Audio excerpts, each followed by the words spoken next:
Hello and welcome to a humble Highland home. It's lovely to have you all with me here today. I've been working on the new area in the kitchen garden recently, and I thought I would share some of the things that I think about before I start planning or doing anything in a new garden.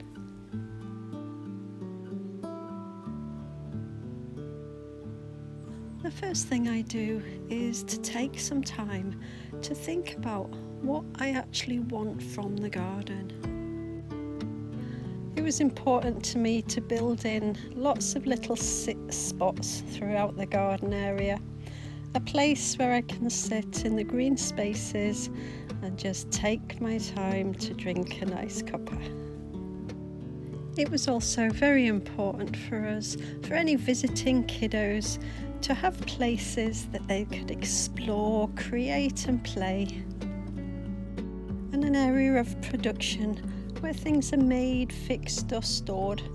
And this is where Adam works his magic, and I'll leave a link to his channel in the description below. I always bear in mind the structures that I might need in the garden, and I have to factor them into the garden budget. Some people might focus on growing flowers, but I prefer to take a permaculture approach and like to have lots of different things going on in the garden, working alongside nature. Now you might have a lovely flat area that you can work in your garden, where you could just lay a layer of cardboard on top of the grass and add a few inches of compost and plant directly into that in a no-dig approach. However, I have spoken about our very rocky ground structure that we work with here, and I've gone over this in previous videos, which I will link in the description below. Now, there's nothing I can do about the ground structure. It's always going to be rocky ground. However, there's ways that I can work around this, and there's things that I can do to work with the soil. Now, I prefer to make my own observations when it comes to working with the soil. I could also use a pH level testing kit, but I would recommend testing in different areas of the garden, as the results could show differently in that environment. I also observe the different plants, shrubs and trees that grow well in that area, as that can be a good indication of your soil type. Another thing I think about is the surrounding environment.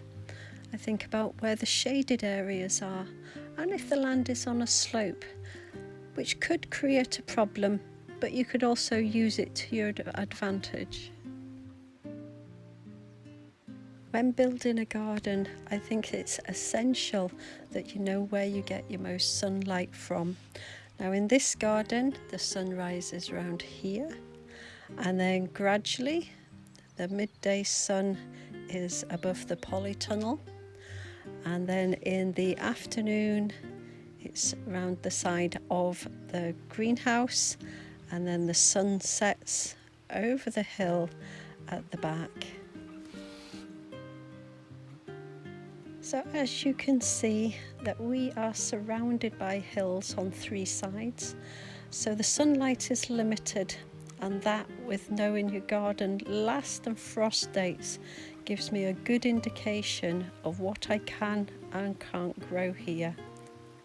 I always like to experiment, and this garden is no different. And of course, a composting area is always essential space to me. And once I decide upon a sunny spot, I focus upon getting this set up as soon as possible, because the sooner I get it set up, the sooner I can get some compost to start feeding that soil. I am a big fan of perennial planting areas with a food forest structure in mind. I do the work up front, and it can pay dividends for years to come. It's a very good investment with very limited maintenance once it's in place.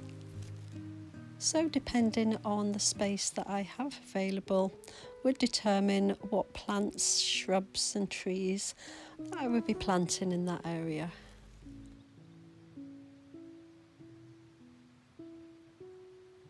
I would always opt to use natural rainwater as my first source to water the plants, especially when it comes to blueberries, as tap water can change the pH levels in the ground, so I like to try and avoid that. However, at certain times of the year, that's not always going to be possible. I don't currently have an irrigation system in the garden, but it might be something that we use at some point in the future. But for now, it's watering cans and the hosepipe. When planning the garden, one of the things that I think about is the potential for any contaminated land where you want to grow things. Now gradually, Adam has been painstakingly taking off the cement render and pointing from the cottage and replacing it with the original lime mortar. However, the lime in the lime mortar can affect the soil surrounding it, as the rain runoff will take some of the lime with it. This is just something to be aware of if you just happen to be planting next to an old wall that had lime mortar. This is also the case where the pine trees are. These pine trees overshadow the driveway and they drop their needles every year directly below. Not to waste this precious resource though, I like to gather up some of the needles from the driveway as I put them in a bag, and they will gradually break back down into soil. When growing a garden, another thing I think about are the tools and equipment items that I need. But unless you're doing a commercial venture, then you don't need a lot. Most people gather things that work for them over the years, and car boot sales are great to find bargains for this. And along with tools, other things to think about is how much time you have, your knowledge and skills, and your fitness levels are all things to think about. I'm learning all the time and improving my skills along the way. And as the growing season and weather improves, I will get out for longer walks, have more pottering time in the garden, and I like to consider that I work myself fit. But sometimes things like heavy rocks that are just out with my fitness reach, but that's okay. I do a lot of my learning from books, and these are a couple of books that I've had for years and they're still firm favourites. I only like to refer to them though.